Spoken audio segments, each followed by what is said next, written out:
What's up, guys? Welcome to my channel. So today we're going to be discussing something a little bit difficult for me. Um, I don't know exactly what the title of this is going to be, but this is going to be about me surviving sexual abuse and learning how to forgive my abuser. And it's going to be a little intense. I'm going to try not to make it depressing and stuff like that. Something I've made peace with, but I'm not really going to be editing this either. I have my notebook here just to make sure I don't forget things, because this is something that happened when I was a child, so there's a lot that it impacted. But anyway, if before we get into that, if this is your first time on my channel, I just made a Patreon. So I literally just made a Patreon. If you don't know what that is, it's a way where you can support my ministry. Shout out to my one Patreon subscriber that I have right now, Mr. Ruslan. Thank you so much. But yeah, so I'll leave that in my description if you want to support this ministry. We also have t-shirts and stuff like that. Everything helps. I want to be able to do more stuff like this, and every Patreon supporter will help that. And once we get to 50, I'm going to be sponsoring a child through compassion.com. My wife and I already sponsor too, but we want to do more. There's a whole list of kids that need sponsors, so everything helps. But anyway, I've already spent too much time on that. So my channel, I just talk about things that interest me. I'm big into Jesus, big into like Marvel and stuff like that, big into entrepreneurship, travel. But I also want to talk about my life and topics like this, because they need to be spoken about. My reason for making this video is I know that there's men and women who are victims of sexual abuse when they were younger. And especially men, like they just bottle that up and they never talk about it, and they just keep it to themselves their whole entire life, and they die. Like they literally take it to their grave, holding that in.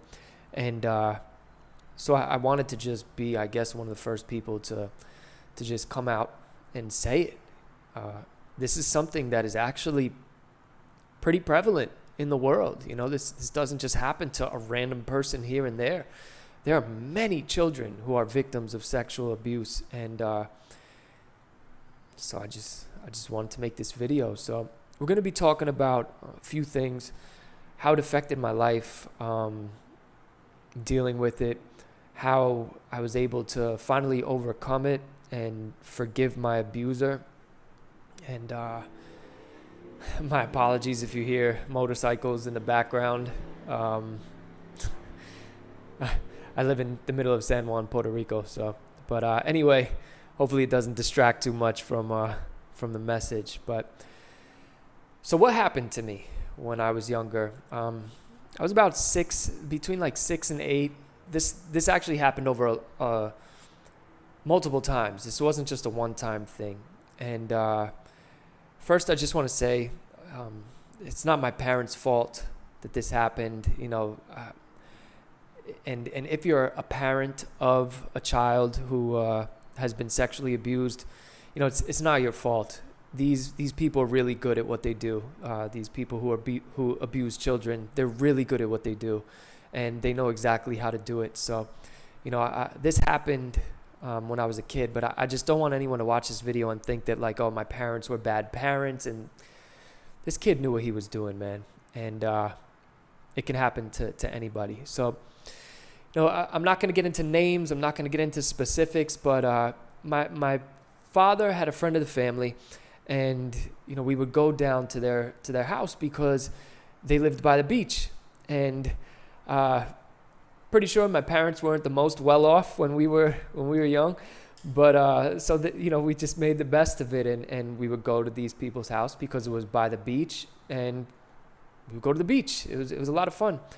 So some of my best memories are going down there, even though it's sprinkled with bad things now. But so anyway, we go down there, and this kid, he was a teenager. Don't know his exact age, but when you're like 6 years old, you see a teenager, you're like, oh man, I can't wait to be a teenager. You look up to them, and so I did. I looked up to this kid, and he's a cool kid, like relatively speaking. He was a cool kid. He was also adopted, I believe, or fostered or something like that. And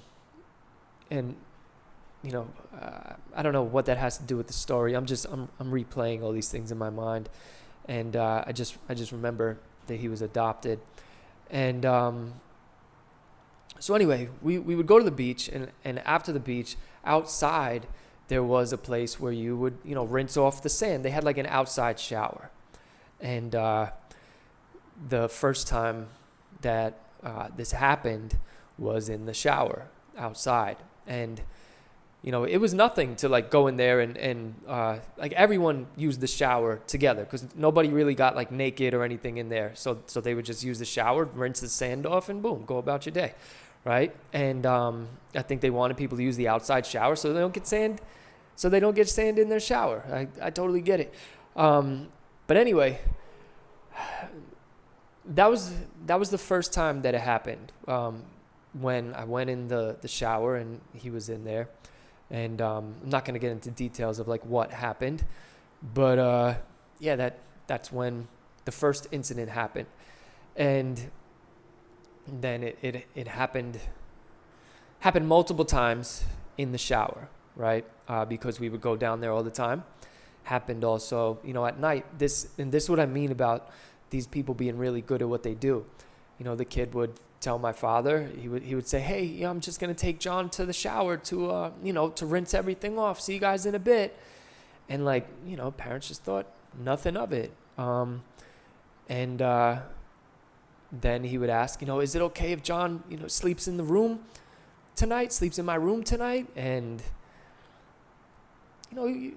I don't know what my parents would think, just kids want to sleep in the room together, I had plenty of sleepovers where nothing really happened, but anyway, so that's how they worked. That's how they work. They're good at this, and so that happened multiple times. Never told anyone about it, but how that affected my life as a kid is I now started playing sexual games with other kids, right? And to me, it was like there was nothing like wrong with it. And, kids do like weird stuff when they're kids anyway, mad weird stuff. But like, to me, it was like, it was coming from that place, it was different. And looking back at that, it really bothered me. I spoke to kids that I played these games with when we got older, and asked for forgiveness and stuff like that. I was a kid; they were kids, but that's kind of where it started, like where it started affecting my life, and then it kind of just disappeared. I think they like split ways. I remember seeing the kid one more time now when I was a teenager, but I was nervous to like say something or confront him. I was also embarrassed, like really embarrassed about it. I didn't even know if he like remembered, but anyway, so that was fine. My childhood, it wasn't fine, but like my childhood in a sense was like normal, right? Suburban kid, and until my parents got divorced. And when my parents got divorced, I moved down to Yonkers, from the suburbs to the city, from suburban school to Yonkers public school, which was like culture shock, and like was getting in fights. And anyway, I'm getting ahead of myself. So I feel like it suppressed itself until my parents got divorced. Like it popped up every now and then in my mind, but it really, when my parents got divorced, and it was a difficult divorce. My parents did the best that they can, now that I look back on it. But it was a tough divorce. A lot of emotions, a lot of craziness. And I was like 12. My brothers were like, I don't know, 6. Like, it was crazy. And around that time, it started to like resurface. And when I moved down to Yonkers, I got involved in some like really rebellious stuff. I rebelled against everything. You know, after my brother's bike got stolen for like the 20th time, after my brother's bike got stolen for like the 20th time, and I got picked on for like the millionth time, I just said, you know what, I'm done with this. I'm just gonna be a pretty bad dude, and got involved in gangs, drugs, alcohol, a whole bunch of nonsense. And when I became sexually active, that is when this like really resurfaced. Like, side note, I wasn't always a Christian. I didn't become a believer until I was about 29 years old. So there was a lot of time where I was just in the world. And, you know, I got big into drinking, gangs, drugs, and the more that I got into that, the more I became sexually active, the more this stuff like kind of came to the surface. And now it was like in front of my mind. And if you don't know anything about Yonkers, like, you got to be a tough dude in Yonkers. You really do. And now I had this thing in front of my mind of like, man, I hope nobody finds out about this, because if people find out about this, like, I'm going to be looked at as soft. I'm going to be the kid. And I don't know how the heck they would ever find out about it. Like, this is something that I kept to myself. But anyway, this is the stuff that's going on in my mind. So I'm just like, nah, I'm going to, like, I masked this pain with just being really tough, like being a tough dude. I lied a lot. Like, I was a compulsive liar, schemer, like trying to get over on people. And like, I just was nuts. Like, but I was also around people who did that as well. Like, that was normal stuff, trying to get over on people. It's like, we would get over on people, but we wouldn't get over on each other. And then eventually they end up getting over on you. But, anyway, got into using drugs, selling drugs, gangs. And I was just a very angry, violent person. I used music. I was a rapper for a pretty long time. And I used music as a way to like channel my anger. Also took up boxing and all of this stuff. And it just, that went on for a very long time. It went on till my late 20s, till I was about like 28 years old, 29 years old. I was still in that mentality of being like a tough guy and trying to mask all of this pain, not let anyone in. And even when I did, I wouldn't really let them in. And anyway, I got to a point in my 20s somewhere where I told my parents what happened. Didn't blame them for it, you know, even though me and my mother always got along. My father and I had a difficult time. My stepmother and I had a difficult time. Our relationship is incredible now, but we had a pretty difficult time as a family. And part of it was from my anger. A big part of it was from my anger from this happening to me. And so I finally told my parents, and the reason that I told them is actually I was looking for the dude. Like, I wanted to find him. I finally got to the point where I was just gonna, in my mind, I was just gonna kill him. Like, that's what I wanted to do. I figured this is the only way that I'm gonna get this out is if I just get this over with. I need my revenge. And never found him, so thank God for him, thank God for me. Well, at least not at that point. And yeah, then I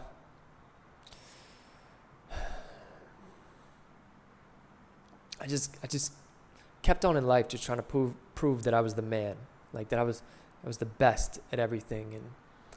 And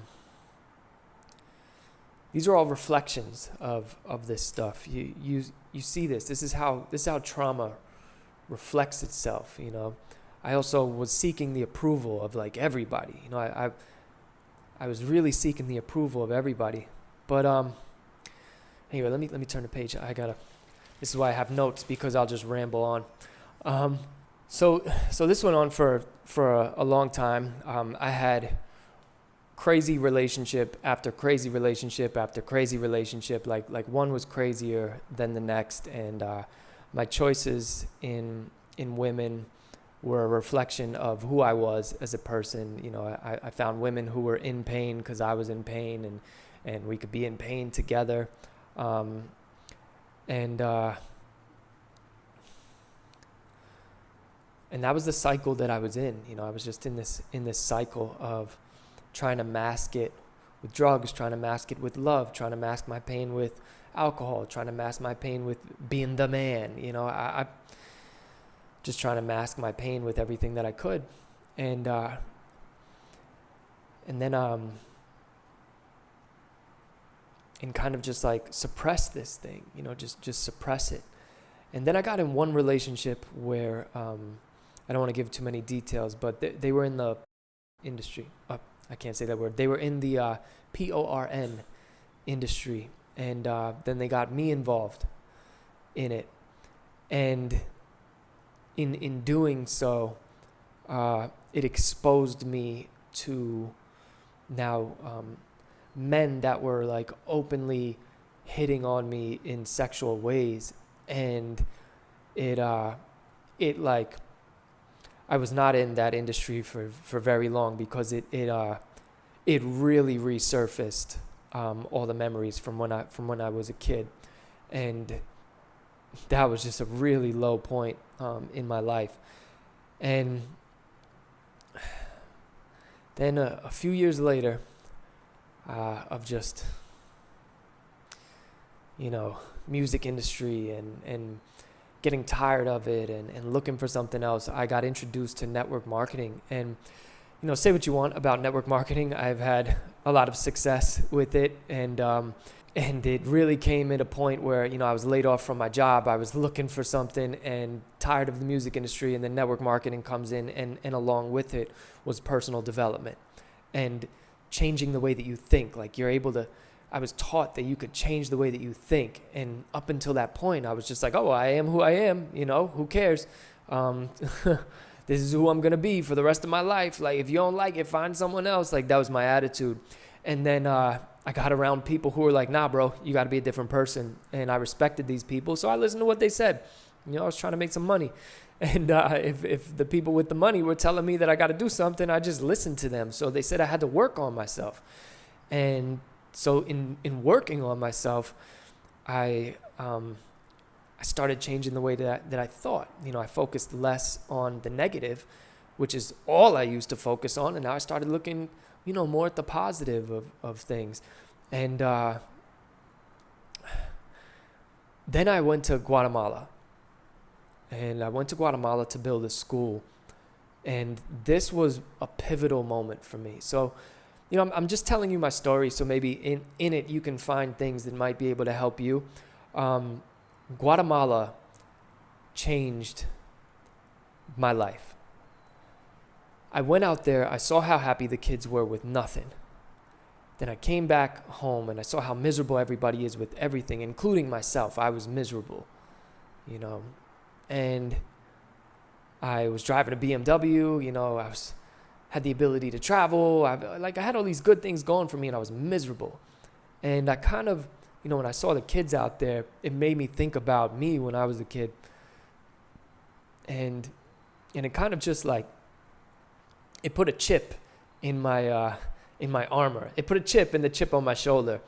And I went out there with one of my friends who used to be a Latin king, and we kind of had the same experience of like breakthrough and like finally being able to express emotion. And you know, that was a pivotal moment for me. If you ever get the chance to, my wife and I do a trip there pretty much every year. Come on the trip with us. It's a very healing experience. You know, it's life-changing. But anyway, that was a big moment. And then from there, I got around people who believed in God, and long story short, I became a believer in God. I became a believer in Jesus Christ. You know, it was a long process, but I eventually became a believer. And when I became a believer, it wasn't like an immediate turnaround. It's not like, oh man, Jesus, and now my whole entire life was different. It really wasn't. And I was still the same person, still living in sin, still sleeping around, still drinking. I was still wilding. But now I had this belief. I had a belief in God, and now I had a change in thinking. I can change the way that I think. And this combination was like really good for me. And then Guatemala and getting around different people who also thought positively and looked for the positive instead of the negative. And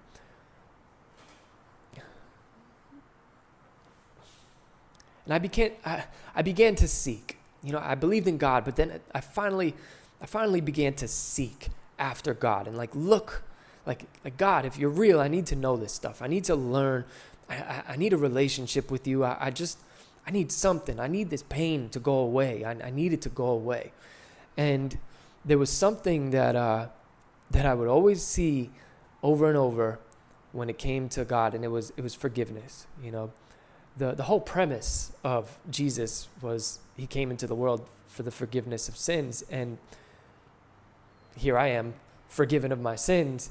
And I'm still holding on to unforgiveness, and I'm really, really, really,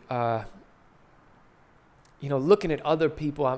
I'm looking at my abuser's evil and comparing it to my evil, and I'm like, well, I may have been bad, but at least I'm not like that guy. At least I'm not like that kid who did this.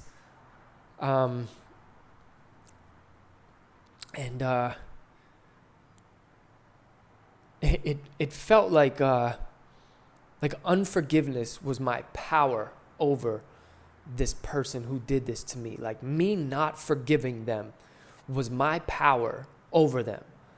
And I thought that made me strong. I thought that made me strong, that it gave me this power of unforgiveness. And for those of you who have ever held a grudge, you know exactly what I'm talking about. It's like the only thing you got over this person is this anger, and it empowers you. And I didn't understand why I needed to forgive. And then I came across this passage, and I have it right here. And it says, it's Matthew chapter 6, verse 14. It says, "For if you forgive men when they sin against you, your heavenly Father will also forgive you. But if you do not forgive men their sins, your Father will not forgive your sins." And for some reason, and that came right after, the whole "Our Father who art in heaven, hallowed be thy name." It came right after that. And it just really stood out to me. And we are forgiven through Christ. What he's saying here is not like, all right, cool, you're forgiven through Christ, but if you don't forgive somebody, you're not really forgiven. That's not what it's saying. I'm not going to get into the whole context of it, but I don't know, that just kept ringing in my mind. It kept ringing in my mind, and I was like, I just got to a day once where I'm like, screw this, I'm forgiving this dude. How do I do this? So I searched him on Facebook.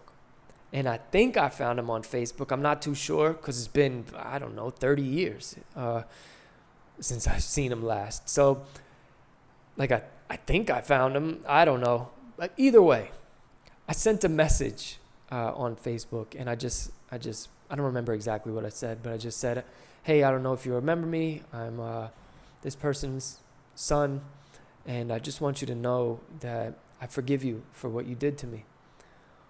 And he never read it. It looked like it was a dead account anyway. But I always thought that me forgiving somebody was me having to forgive them and then accept them back into my life. And there's a big difference between forgiveness and reconciliation. You can forgive somebody without reconciling with them. You can forgive them without letting them back into your life. And it was this moment for me of, I'm just going to do this. They say, oh, forgiveness isn't for you. Forgiveness isn't for the other person. It's for you. And I understand that, but I also think that that's nonsense. I think forgiveness is for God, because we are to strive to live a more Christ-like life, and Christ's biggest and Christ's whole purpose for coming here was the forgiveness of sins. Who am I? Who am I to, no matter what somebody has done to me, who am I to hold a grudge and unforgiveness over them as if I'm not the worst of the worst myself, messing up with God every single day. Like every single day I'm messing up with God. And then here I am, like, because my sins are not as evil as what this person did to me, I have the right to not forgive. Like no, I expect God to forgive, but not me. That's bugged out. That's totally insane. And it wasn't until I realized how insane that was for me to expect forgiveness and not give it. It wasn't until then that I realized why I needed to forgive. So it wasn't easy, but I just did it. And after that moment, I felt like this weight lifted off of my shoulders, and I would love for him to have responded, and so I could have a conversation with him, because this is another thing of why I was able to forgive, because who is to blame for what this person did to me? Who is to blame? Most people who do this do it because it was done to them, and it gets embedded in them. Who am I? Who am I to blame? Do I blame him because he did it to me? Or do I blame the person who did it to him? And then do we just stop right there? Or do I then blame the person who did it to him? And do I go, all the way back up the chain until Adam and Eve? How far do I have to go to get to the person to blame?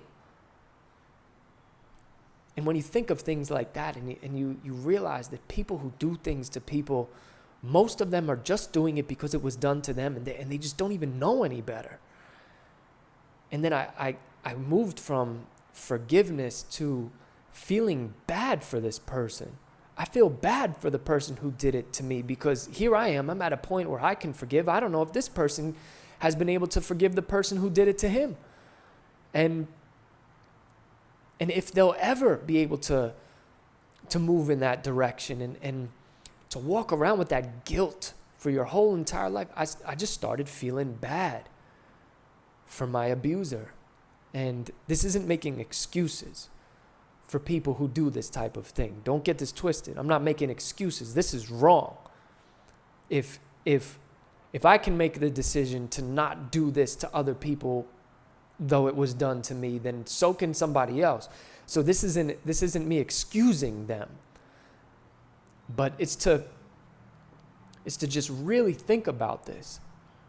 What happened to the person who's abusing you?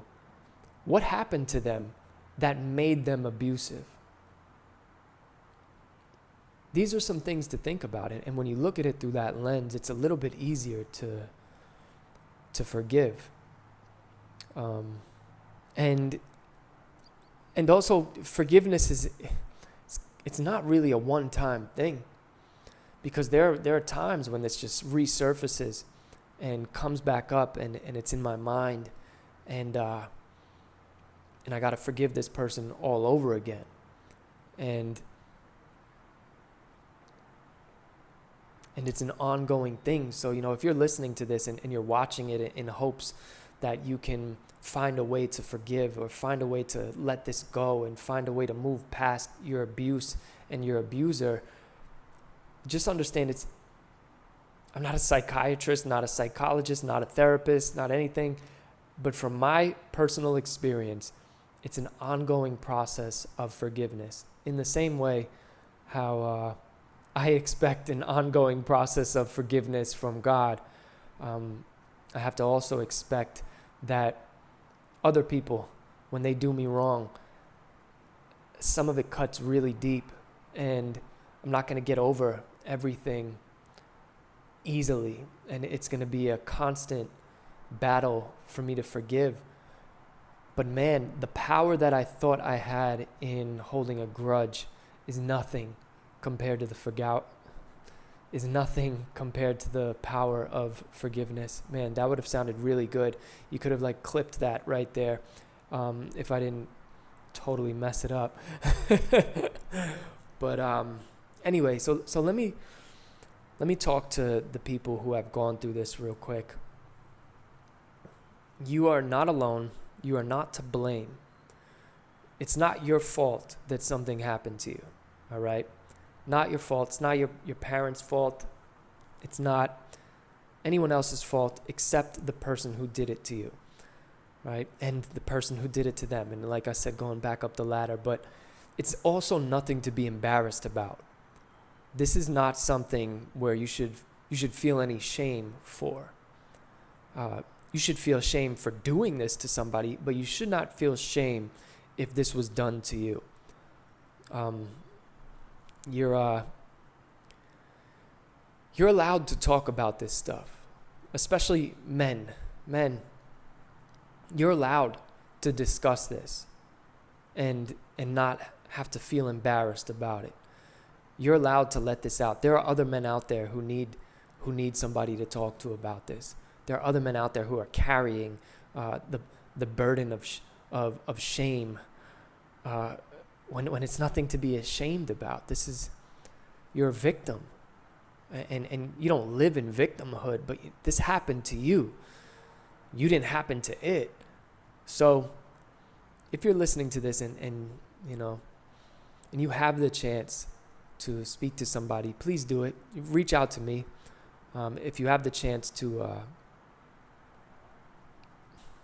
have a conversation with the person who did this, have it from a place of understanding that it's probably because something happened to them. Ask them why they did it to you. They might be walking around with guilt. They might feel so guilty for what they've done. And it doesn't excuse it, but it could at least give you some clarity and some understanding. And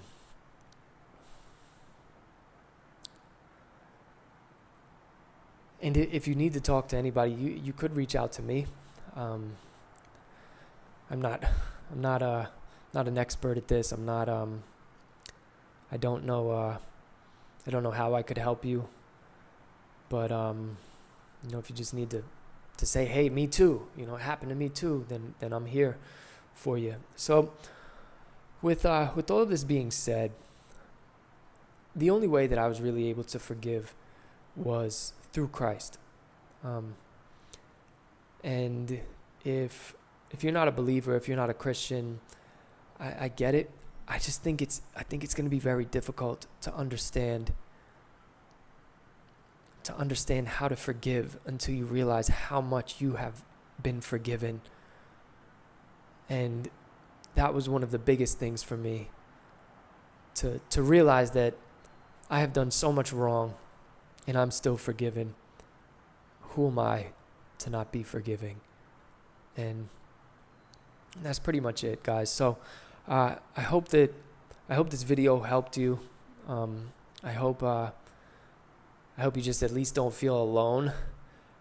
Please comment on this if you feel like you don't have to share your story, but just like me too, comment me too under it. This isn't the Me Too movement, but just comment me too under it, so I can pray for you. If you want to talk to me, just reach out to me on Instagram. Also, I'm working on building a real community with my Patreon supporters. I want to really build a community there. So please consider becoming a supporter so I can continue to do this, because I really love doing this. I love talking to people about God. I love talking to people about overcoming things like this, and I want to be able to do more. So every little bit helps. yeah, if you need any resources, I can hopefully point you in the right direction. I personally didn't read any books on this. I didn't read any self-help, sexual trauma books. I've been referred a bunch of them, but I haven't read any myself. Maybe I still need to, but for the most part, God got me through this. And I know that God can get any of us through anything. So thank you again for being here. I appreciate you guys listening to me. And I hope that you can find it in your heart to forgive. Thanks, guys.